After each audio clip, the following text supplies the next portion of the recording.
Bueno, buenos días. Hoy vamos a ver la clase de tórax congénito. Yo soy Karen Luna y mi maestra asesora fue la doctora Claudia Rodríguez de Radiología Pediátrica. Bueno, dentro de esta clase vamos a ver diferentes temas, tanto empezando con la embriología, la anatomía, las anormalidades traqueobronquiales, la falta de desarrollo pulmonar, anomalías del desarrollo pulmonar, las anomalías esofágicas y las diafragmáticas. Empezando con embriología, vamos a tener que el desarrollo de la vía aérea va a tener 5 etapas: la etapa embriónica, la etapa pseudoglandular, la canalicular, sacular y la etapa alveolar al final. Vamos a ir viendo cada una de estas, empezando por la etapa embriónica. Esta va a suceder entre los 26 días y las 6 semanas posterior a la fertilización. Dentro de esta etapa se va a formar el surco laringotraqueal aproximadamente a los entre 26 y 28 días post fertilización, teniendo un crecimiento longitudinal a partir de este. Vamos a estar viendo que este es...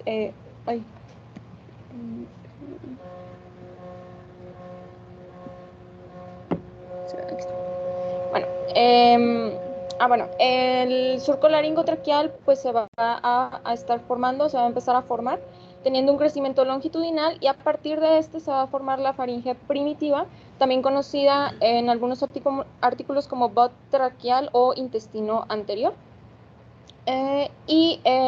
Posteriormente, a partir de este, se va a formar el divertículo respiratorio. Después de que se forma el divertículo respiratorio, se van a empezar a extender los esbozos pulmonares, y alrededor de estos esbozos se va a empezar a formar septos traqueoesofágicos. Simplemente son pliegues traqueoesofágicos longitudinales para darle un poquito más de soporte a esta estructura. La ramificación se va a continuar más o menos a la 5ª semana.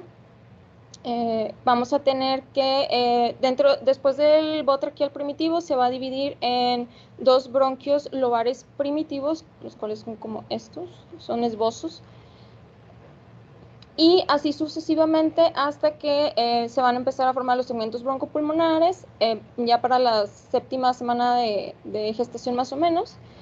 Pero todas estas estructuras pues son primitivas, no son maduras, y por lo tanto la supervivencia extrauterina pues no es posible al menos a las 6 semanas.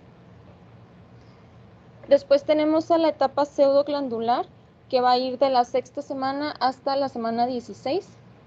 Aquí se van a llevar a cabo la formación de todos los elementos mayores de la vía aérea, ya sea las glándulas mucosas, los cilios, el cartílago traqueobronquial, y se va a empezar a completar el crecimiento hasta los bronquiolos terminales para las aproximadamente 13 semanas. La interfase alveolo-capilar va a seguir ausente, por lo tanto, para las 16 semanas todavía no es posible una supervivencia extrauterina. Y posterior a esta vamos a pasar a la etapa canalicular, que es después de las 16 semanas hasta las 28 semanas de gestación. Aquí van a ocurrir formaciones importantes, por ejemplo, la vascularización del pulmón. Se va a continuar diferenciando la vía aérea, en donde los bronquiolos terminales van a empezar a dar 2 o más bronquiolos respiratorios, el cual, por ejemplo, aquí tenemos un ejemplo de él. Y después de que se forman estos bronquiolos respiratorios, se van a formar más o menos de 3 a 6 ductos alveolares, y al final sáculos. ¿Okay?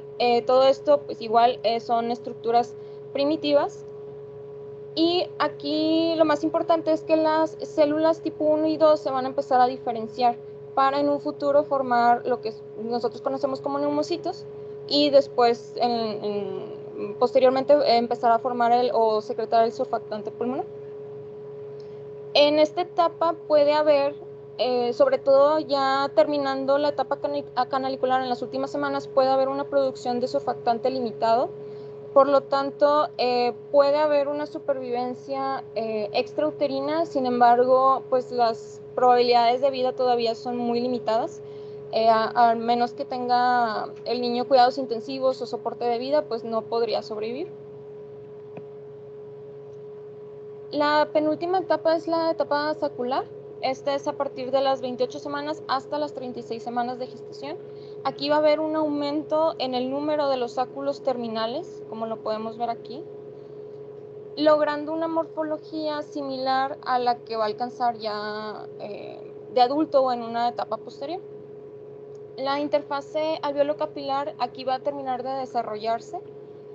Va a haber una mejor diferenciación de los neumocitos, por lo que hay mayor producción mayor producción de surfactante pulmonar y una mayor probabilidad de supervivencia ya en la vida extrauterina.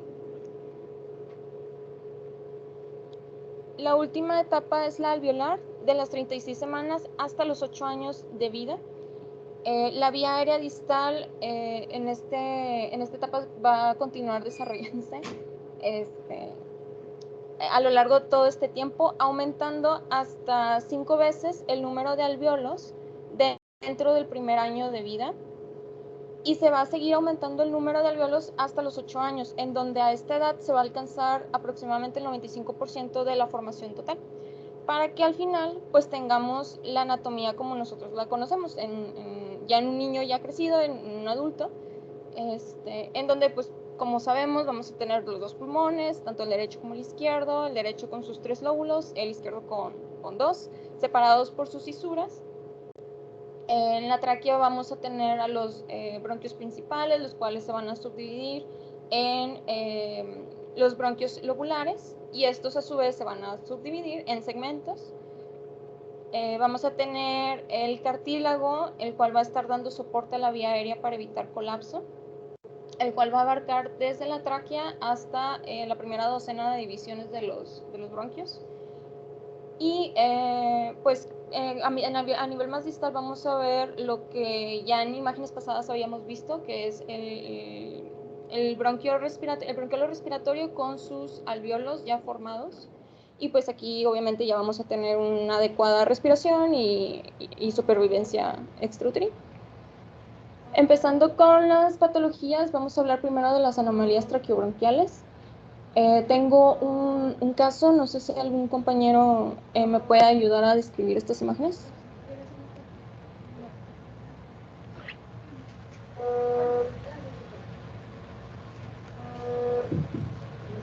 Buenos días.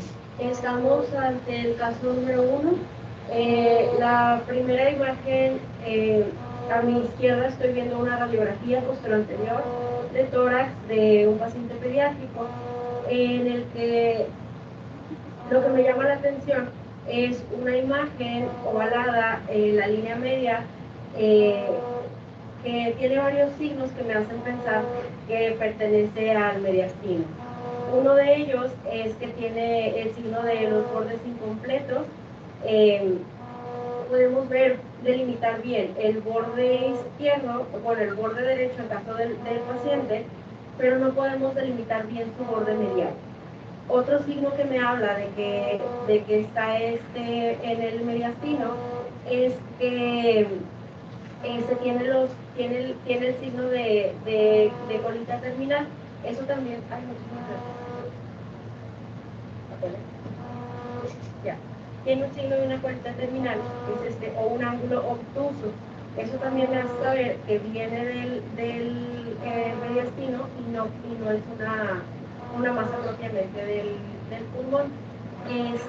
También tiene otro signo, que es el signo cervicotorácico. Lo que está haciendo es que sobrepasa el nivel de la clavícula, lo que me indica que puede estar en el mediastino medio posterior. Para esto me gustaría tener también una proyección lateral para confirmar esos casos. Solo basándome en la radiografía que acabo de describir, ya mis diagnósticos diferenciales se pueden cerrar a mediastino medio y posterior. En el mediastino medio y posterior, las patologías que podemos encontrar de este tipo serían un quiste broncogénico, un quiste pericárdico, que no me agrada tanto la idea por la posición en la que está, o un quiste de duplicación del esófago, también podría ser a esta altura, o un quiste neural. En estos lo que pasa es que la vértebra tiene una malformación y el quiste se está conectando al canal medular. Entonces, para eso les digo, me gustaría tener una lateral, pero afortunadamente tenemos una tomografía. Entonces, en la imagen en axial, lo que estamos viendo es una tomografía contrastada en fase arterial, en donde vemos una imagen igual, que proviene del mediastino, tiene sus bordes obtusos, y vemos que tiene una densidad principalmente de líquido, vemos que tiene una pared muy delgada que nos realza, y vemos que no está en contacto con el canal medular. Entonces cerramos nuestras posibilidades a un quiste de duplicación del esófago, a uno broncogénico y a uno pericárdico. En esta zona que está posterior e inferior a la arteria pulmonar derecha, me hace pensar que es un quiste broncogénico, porque nos acordamos que en el hilio de esa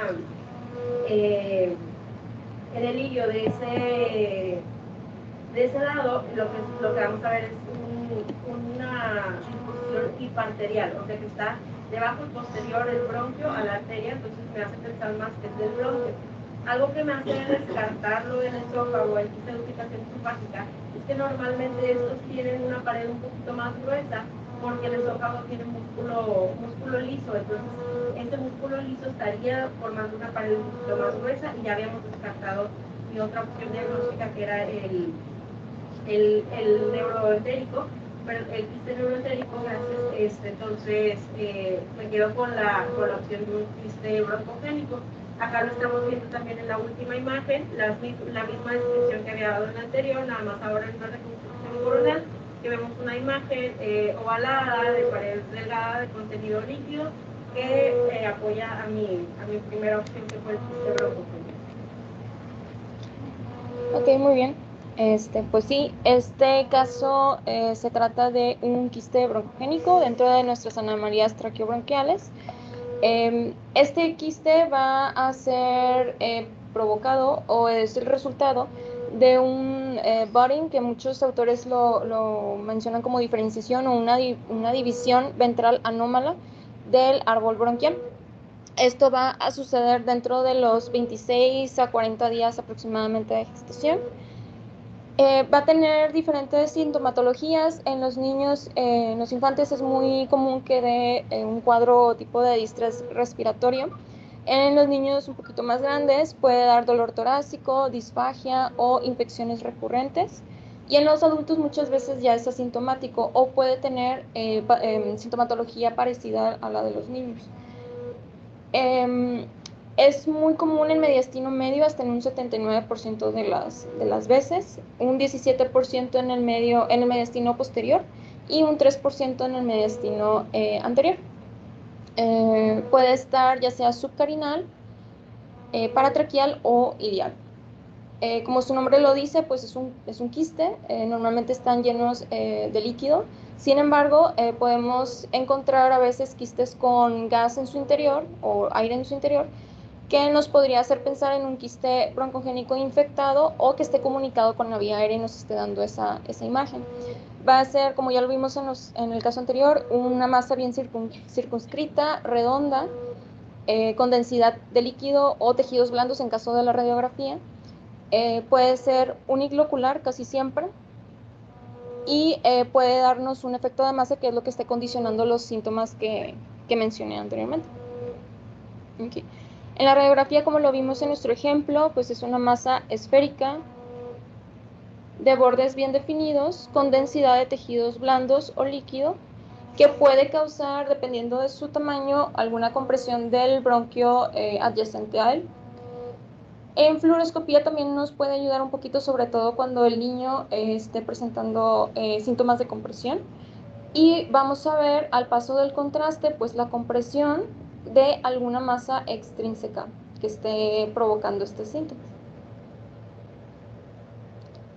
En la tomografía, como vimos, es una masa bien delimitada de bordes lisos con contenido líquido. Puede variar un poquito si el quiste tiene contenido proteináceo o si tiene aire, como ya lo habíamos mencionado. Describen los autores calcio presente, pero es muy infrecuente. De hecho, aquí hay un ejemplo. El calcio ya sea que esté en la pared o como capas de oxalato de calcio, como en este ejemplo, en el contenido. Y al momento de inyectar nosotros contraste puede haber a veces un realce mínimo de su pared. En algunos niños pues se prefiere el ultrasonido, sobre todo si están muy chiquitos. Y por medio de este método de estudio vamos a ver una masa redonda, bien delimitada, con refuerzo acústico posterior por su contenido líquido, de pared delgada y sin flujo a la valoración con Doppler. Otra de las patologías que vamos a ver es el quiste de duplicación. Esta es una lesión quística paraesofágica que va a aparecer cuando el esófago primitivo va a formar vacuolas que se unifican en el lumen esofágico. Del 10 al 15% van a ocurrir en el esófago, de hecho no es una localización común, la mayoría van a ser en el ilio distal o en el duodeno, y la mayoría son menores a 5 centímetros y van a presentarse con clínica o síntomas de efecto de masa, puede haber disfagia o dolor torácico. En la radiografía podemos ver una masa esférica de contorno anormal. Y en la tomografía, digo, aquí son pues hallazgos muy inespecíficos, pero ya en la tomografía vamos a ver una masa paraesofágica, quística, unilocular, que dependiendo de su tamaño o del sitio de origen, puede atravesar el diafragma y comunicar con el tracto gastrointestinal.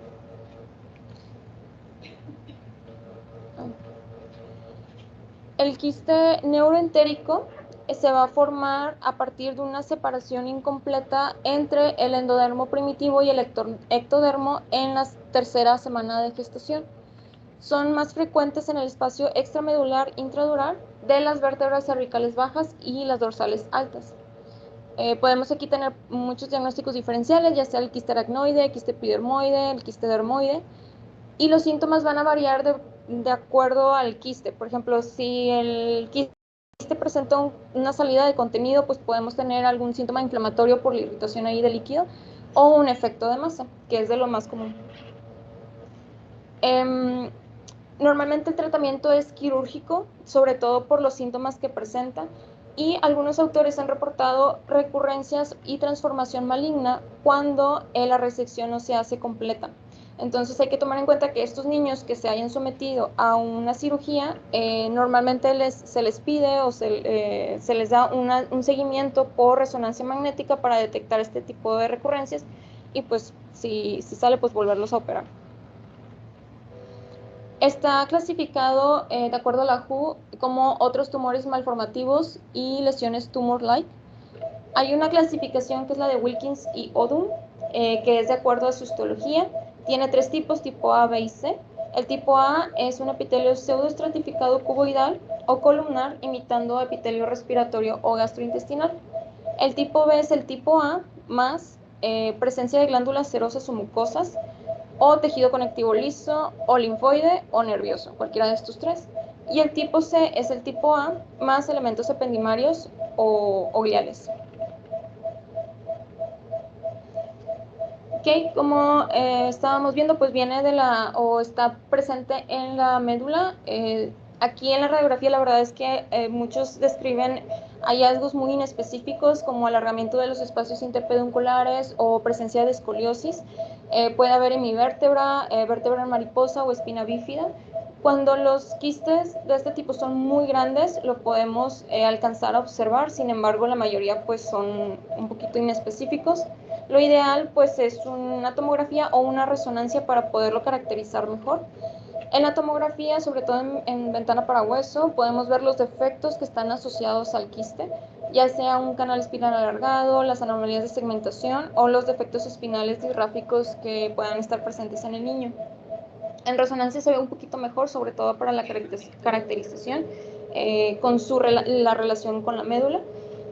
Podemos ver que es una lesión bien circunscrita, con intensidad de líquido, puede ser unilocular y puede estar asociado o no a las anomalías vertebrales. La señal líquida pues es variable, ya sea que tenga líquido cefalorraquídeo o contenga ya más como contenido proteináceo, contenido hemorrágico. Y como vemos en estos ejemplos, que ambos son T1 en resonancia en corte sagital, pues puede estar haciendo un efecto de masa con el canal espinal, creando los síntomas que pueda presentar el paciente.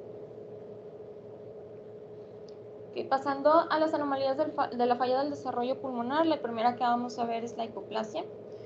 Hay que tener en cuenta que durante el desarrollo pulmonar en el feto hay dos como acciones que el feto tiene que realizar para poder desarrollar bien sus pulmones. Una es la expansión estática y la otra es la expansión dinámica. La estática se refiere a la producción de líquido del pulmón fetal normal durante la gestación.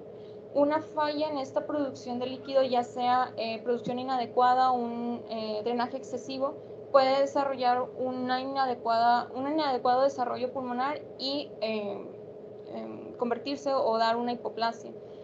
La expansión dinámica se refiere a los movimientos que hace el feto como tipo de respiración intrauterina, que si no están ausentes, pues el pulmón no tiene un desarrollo adecuado y puede causar la hipoplasia también. Entonces, se cree que este tipo de anomalías en estas dos expansiones puede ocasionar un volumen pequeño del pulmón y pues la hipoplasia. Se puede presentar en conjunto con otras anomalías, ya sea lesiones ocupativas en hemitórax, una caja torácica inadecuada, oligohidramios, entre otras, incluidas anomalías cromosómicas. La asociación más común que va a tener la hipoplasia es una displasia renal, como lo podemos ver en el síndrome de Potters, el cual está caracterizado por displasia renal con oligohidramios, con distrés respiratoria y deformidades en cardio y extremidades. Aquí es muy común el neumotórax que puedan presentar los niños por la necesidad de altas presiones para lograr una ventilación adecuada ya cuando nacen. Okay. En la radiografía vamos a ver igual hallazgos un poquito inespecíficos en donde simplemente vamos a ver una pérdida de volumen del lado afectado y un desplazamiento de estructuras hacia ese lado. Por ejemplo, de hecho es una radiografía de un adulto que él no sabía que tenía esta condición, una hipoplasia. Él llegó por un dolor torácico a urgencias. Al tomarle la placa les llamó la atención que el lado derecho estuviera pues, más chiquito que el lado izquierdo. Entonces se le toma una tomografía y se evidencia la pérdida o la disminución del volumen pulmonar en el lado derecho. También puede haber desplazamiento de estructuras dependiendo de qué tan hipoplásico esté el pulmón. Y se asocia mucho al síndrome de la cimitarra. Este síndrome se conforma por un pulmón hipoplásico más una vena pulmonar anómala. Esta vena anómala lo más común es que drene a la vena cava inferior, sin embargo también puede drenar a la aurícula derecha o a la vena porta. Es considerado como un shunt izquierda-derecha acianótico y la sintomatología más común es que los niños presenten en una falla cardíaca. Algunas complicaciones que pueda tener este síndrome pues es la hipertensión pulmonar o el fenómeno de Eisenmenger. Okay. En radiografía lo que vamos a ver es la evidencia de la vena anómala que va a estar unida y esta vena va a crear una imagen parecida a esta que vemos aquí, que pues se describe como cimitarra, que es una espada turca, y pues va a representar esta vena anómala, que es una estructura simplemente tubular en el borde derecho del corazón. Ya en la tomografía, pues obviamente podemos caracterizar un poquito mejor esta vena. Aquí la podemos ver, la misma como espada que habíamos visto, es esta de aquí, es la vena que tiene su drenaje a la vena cava inferior directamente. Este es de un adulto, creo que es del paciente pasado también tenía esto, y este es de un niño en donde también él tuvo una falla cardíaca y le detectaron esta anomalía de aquí. Okay. La agenesia y la aplasia pulmonar son consideradas patologías altamente letales. van a ocurrir secundario a un arresto en el desarrollo del pulmón primitivo durante la vida embriónica. Entre más temprano ocurra este arresto o insulto al desarrollo pulmonar, más grave va a ser el defecto que pueda presentar el niño. La agenesia se va a describir como una falta del desarrollo del árbol bronquial, del parénquima pulmonar y de la vasculatura pulmonar. Y la aplasia simplemente es una bolsa bronquial rudimentaria, ni siquiera tenemos algo bien formado, no se desarrolló las estructuras que normalmente conocemos. Van a estar asociadas a otras anomalías, ya sea la microftalmia, el paladar hendido, defectos cardíacos o hernias diafragmáticas. Puede haber defectos bilaterales, los cuales son completamente letales, pero también hay casos en donde hay defectos focales, que a pesar de que tengan o que puedan tener una compensación con el pulmón contralateral, que es el sano, aún así la mortalidad va a exceder el 50%, sobre todo si hay malformaciones asociadas.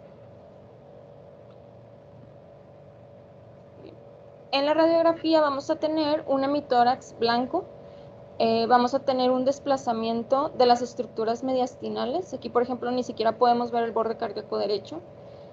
Una hiperinsuflación del pulmón contralateral, que va a ser el sano. Aquí vemos cómo el contralateral está más grande que el izquierdo.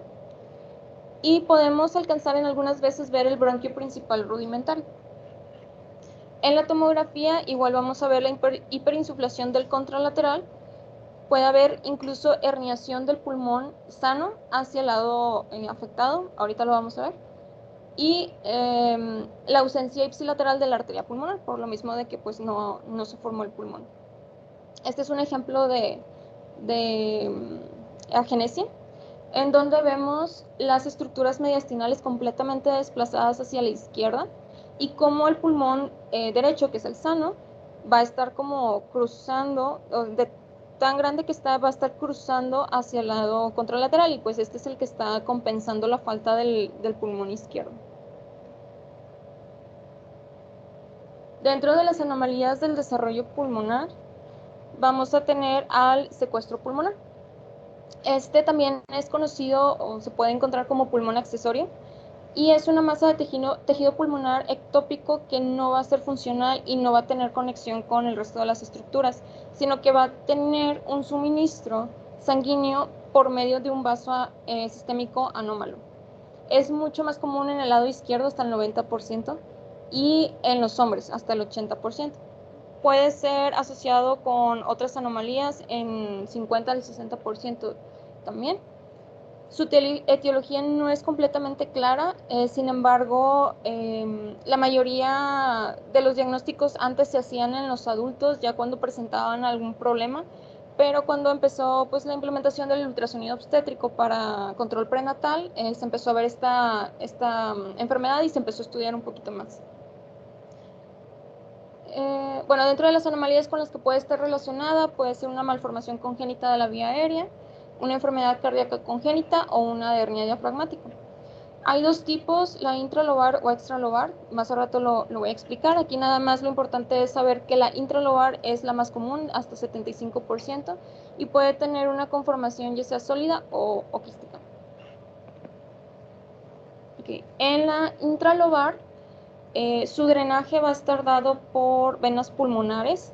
Se va a encontrar, lo describen cercano al pulmón normal por el hecho de que no tiene una pleura individual, entonces va a estar en íntimo contacto con el pulmón que está normal.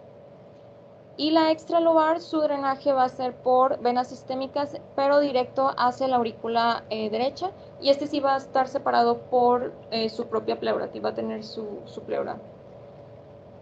En la radiografía va a variar un poquito en los estudios de imagen las características que podamos encontrar. La intralobar va a ser una masa o consolidación en las porciones inferiores del tórax. Sus características van a ser muy variables, puede ser bien definida, puede ser lobular, irregular o mal definida, homogénea o heterogénea, y puede producir síntomas de efecto de Marsa. Y la extralobar es un poquito más característica porque tiene una opacidad bastante triangular en la radiografía. Esta sí va a tener los bordes bien definidos y va a estar adyacente al mediastino posteromedial, dependiendo de su localización. En la tomografía vamos a tener una consolidación, en la intralobar, una consolidación o masa. Podemos incluso confundirla con alguna neoplasia. Tiene una característica heterogénea, una atenuación heterogénea. Algunas veces pues, podemos identificar incluso la fuente de irrigación sanguínea mediante el contraste. Y la extralobar es una masa pues, heterogénea, homogénea, de composición de tejidos blandos, es más sólida esta, la extralobar, de bordes bien definidos, igual con una irrigación sanguínea sistémica. La resonancia va a depender un poquito de los componentes en los que de los que se conforman, pero pues en general va a tener un realce en T2. Aquí, por ejemplo, tenemos dos tags de tórax contrastados en donde vemos el secuestro o la parte del secuestro pulmonar con su irrigación sistémica. Igual acá tiene su irrigación, que bueno, aquí en este corte no se ve muy bien, pero esta daba acá a la aorta. De conformación como heterogénea, quística. Este era un caso de un secuestro intralobar. Y tenemos una resonancia fetal en T2, en donde podemos ver una base triangular aquí abajito del bebé, con su irrigación, casi no se ve, pero aquí tiene su irrigación sistémica, directo a la aorta, o que proviene de la aorta. ¿Okay? Este es otro caso de aquí a nosotros, en donde vemos cómo en estas tomografías, ya sea en corte axial, en coronal y en sagital, pues vemos toda esta lesión aquí, que incluso podemos alcanzar a ver parte del pulmón sano, y cómo está haciendo efecto de masa y cómo tiene su irrigación directo de la circulación sistémica.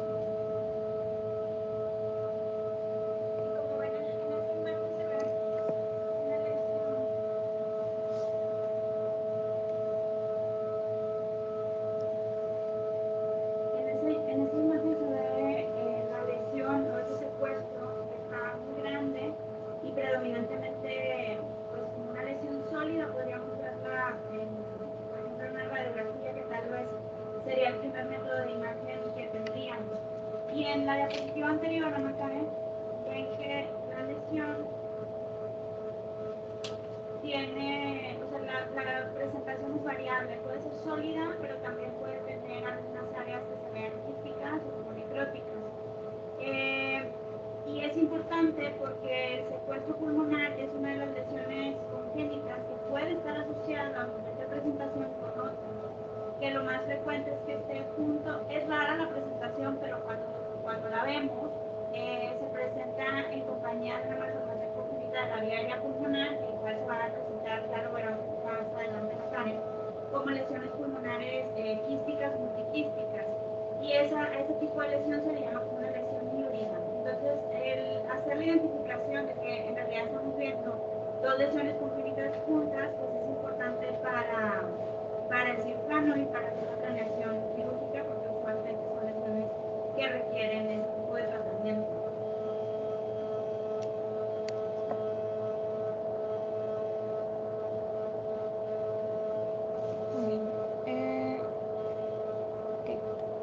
Pasando al enfisema lobar congénito, también podemos encontrarlo como hiperinflación congénita lobar. Va a consistir en una sobredistensión del pulmón por atrapamiento de aire. Es más frecuente en hombres y es más frecuente en los lóbulos superiores o lóbulo medio derecho. Su tratamiento prácticamente es la lobectomía, y hay dos tipos también, el extrínseco y el intrínseco. El intrínseco va a ser causado por una deficiencia del soporte cartilaginoso o alguna masa intraluminal que esté creando un efecto de masa, puede ser incluso un tapón mucoso y un atrapamiento de aire. Y el extrínseco normalmente se asocia a una anomalía cardiovascular que esté agregada. Okay, tenemos estos casos en donde vemos cómo el lóbulo medio de aquí está más hipodenso que el resto del parénquima pulmonar, incluso que el pulmón contralateral, en donde vemos pues un atrapamiento franco de aire en esta región. Como normalmente son como focalizadas, pues podemos, como lo dije anteriormente, su tratamiento pues es quirúrgico y fácilmente el pulmón derecho se puede reexpandir y tener una función pulmonar normal. Este es otro de los ejemplos en donde aquí ya presentamos una radiografía. Podemos ver la hiperlucidez en este lugar, que incluso desplaza un poquito aquí la línea media, o las estructuras mediastinales, mejor dicho.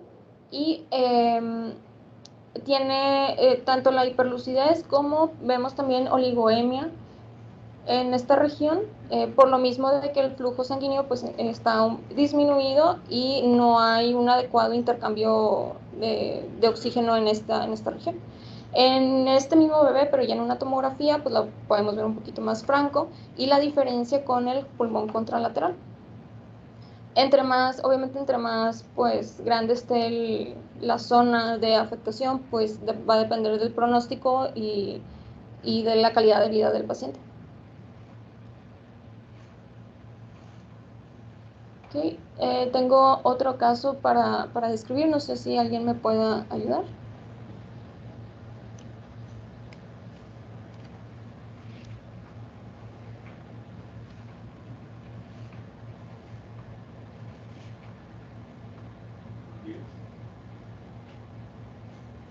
A la izquierda tenemos una radiografía de tórax de lo anterior, y a las imágenes a la derecha tenemos una reconstrucción coronal de una tomografía en ventana para pulmón y una corte axial en las imágenes inferiores en ventana para pulmón también.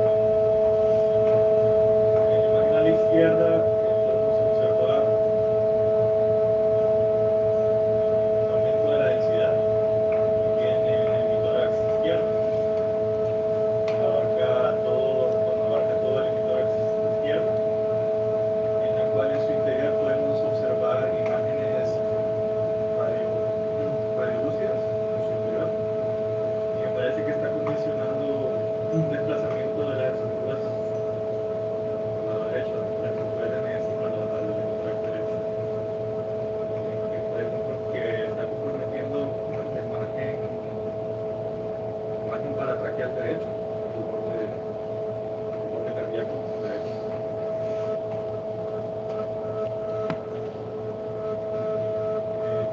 En las imágenes de tomografía de reconstrucción coronal podemos ver el hemitórax izquierdo, imagen heterogénea que está ocupando la mayoría del hemitórax, respetando solo una zona focal de parénquima pulmonar normal. Y en esta masa heterogénea de plasminio denso podemos ver en su interior las imágenes quísticas, bronquiadas, con densidad de aire. Y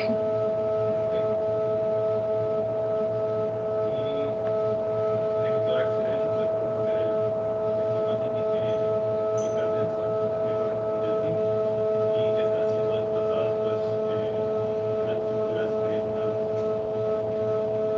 Entre mis diagnósticos diferenciales puede estar el secuestro pulmonar y también una malformación congénita de las vías aéreas. Sí. Otra. Solo quiero una radiografía. Esa imagen en el tórax, obviamente la tomografía se aprecian más sus áreas quísticas, de tamaño variable, pero en la radiografía se ve ese poquito. ¿Cuál otro sería su diagnóstico diferencial? ¿Otra manifestación de la vía aérea?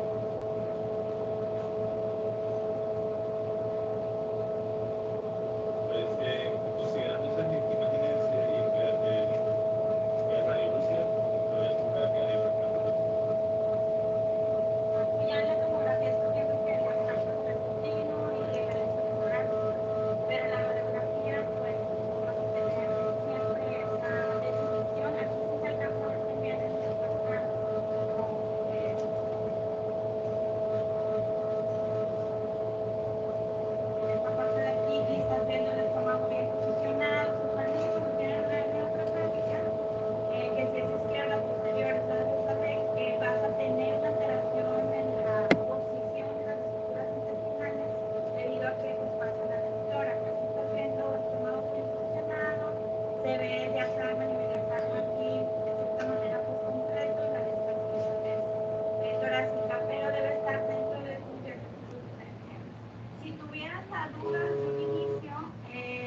y el diagnóstico se hace de manera postnatal, pues puede ser un paciente que de manera inicial pues no se sabe que tenga ninguna alteración y empieza con un cuadro de distrés respiratorio, empiezan a hacer sus estudios de imagen, su evolución normal de estudios de imagen, radiografía de tórax y ven esa alteración de manera inicial sin tener conocimiento nada tratar. Bueno, eso sería otro método de diagnóstico. Se puede utilizar la serie y con la tomografía para definir ya el diagnóstico. En la tomografía, porque si ya tenemos una serie, que tenemos un diagnóstico de una hernia diafragmática, ¿por qué la tomografía? Porque lo que usualmente necesitan de datos es ver el tamaño del defecto diafragmático para hacer la planeación quirúrgica, ver la malla que van a poner, qué medida debe ser, etcétera. Por eso, aunque ya lo sepa que es una hernia, van a solicitar una tomografía. En el caso de las malformaciones congénitas de vía aérea, pues la tomografía es para ver qué segmentos están afectados, igual para hacer planeación quirúrgica y en muchos de los casos para completar el diagnóstico.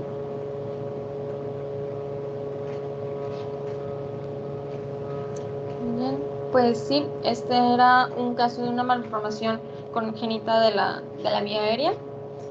Esta se va a causar por un fallo en el desarrollo normal bronquioalveolar con una proliferación amartosa de las unidades terminales respiratorias en un patrón tipo glandular o adenomatoidea sin adecuada formación de alvéolos. Por lo tanto, este pulmón pues, no va a tener un adecuado intercambio de oxígeno.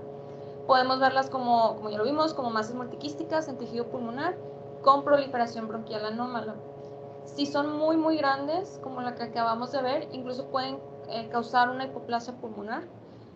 Usualmente son unilaterales, involucran solo un lóbulo y va a estar asociada con otras patologías como agenesia renal, polihidramnios o hidrops fetal. De esta malformación se describen son 4 tipos y un tipo 0, son 5 tipos. El primero es el más común, hasta el 70%. Aquí en este tipo son quistes largos, la mayoría tiene uno más o quistes dominantes de 2 o 10 centímetros, de 2 a 10 centímetros, perdón, y puede estar rodeado de quistes más pequeños, que es como el ejemplo que vimos ahorita lo vamos a volver a ver. El tipo 2 es de 15 al 20%, son quistes un poquito más pequeños, de menos de 2 centímetros, y se asocia mucho a otras anomalías, como lo mencioné, agenesia renal, secuestro pulmonar o anomalías cardíacas. El tipo 3 es presente en un 10%, son microquistes de menos de 5 milímetros, usualmente involucra solo un lóbulo, pero aún así pues, se considera como un pronóstico malo, por lo mismo de que involucra todo un lóbulo, pero en su totalidad.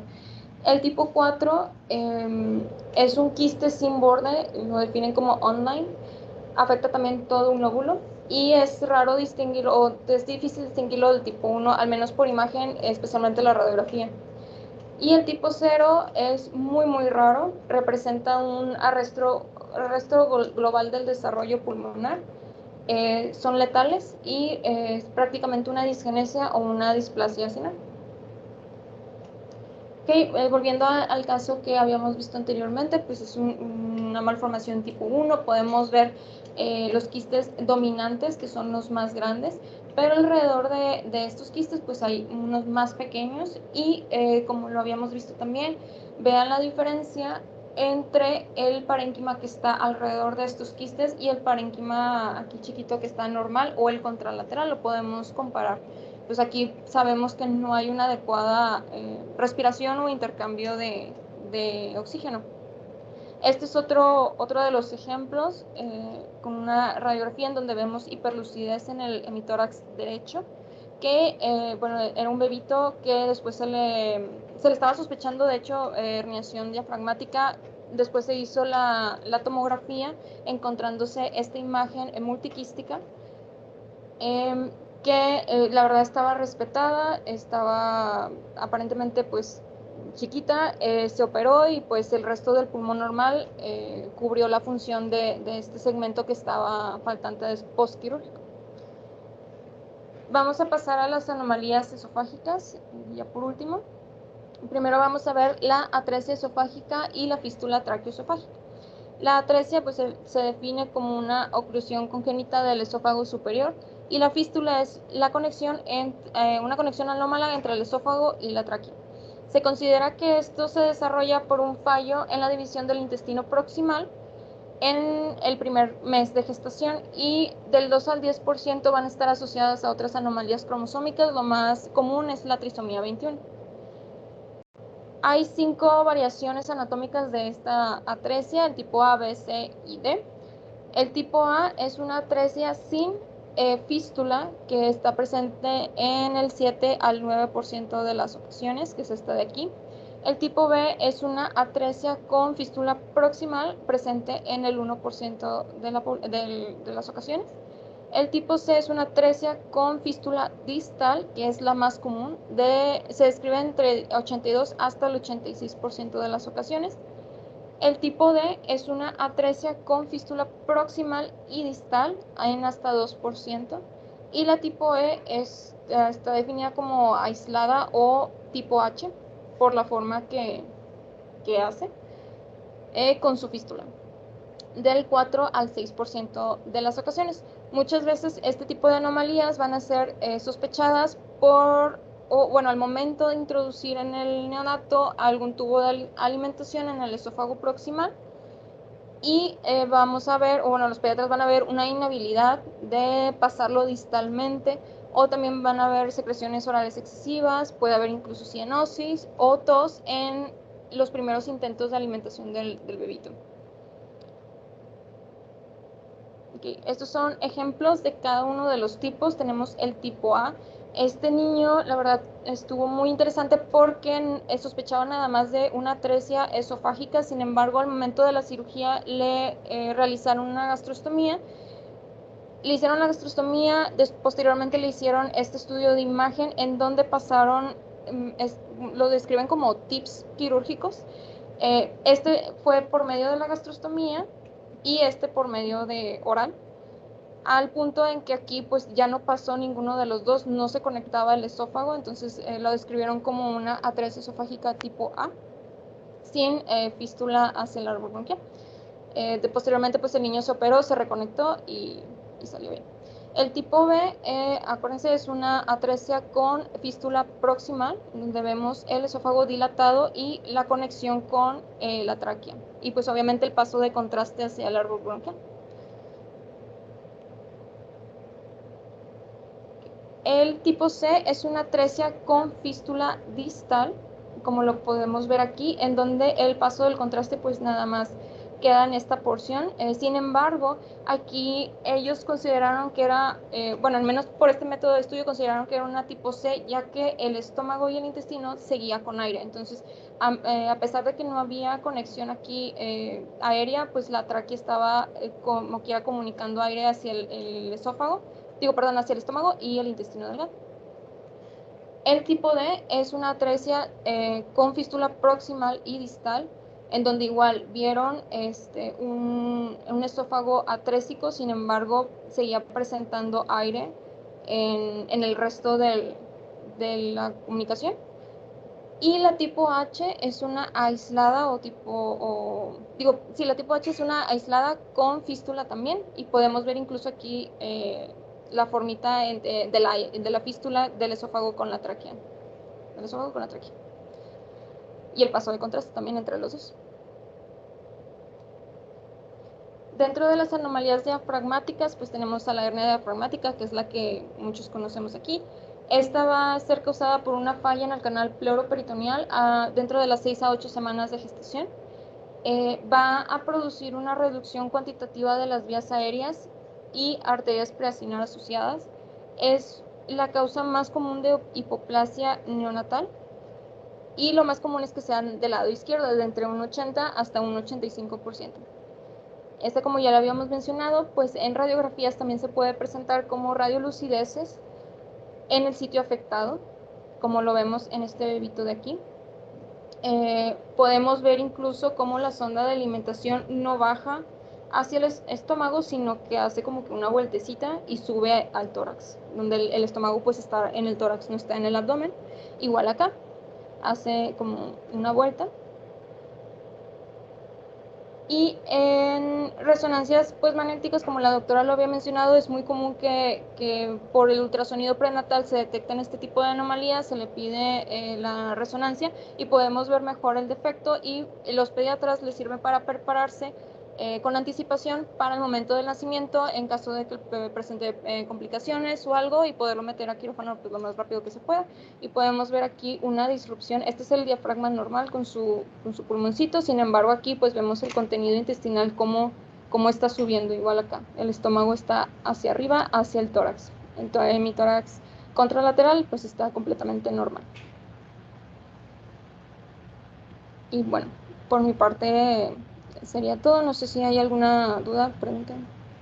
Un comentario respecto a la apnea diafragmática: siempre hay que describir el contenido, porque, por ejemplo, la presencia de hígado en la hernia, que el hígado pase a la cavidad torácica, pues ya son factores de peor pronóstico hacia el paciente. Asimismo, el tamaño de la hernia y el tamaño pulmonar, que es una de las cosas que podemos medir en la resonancia magnética fetal, el volumen pulmonar.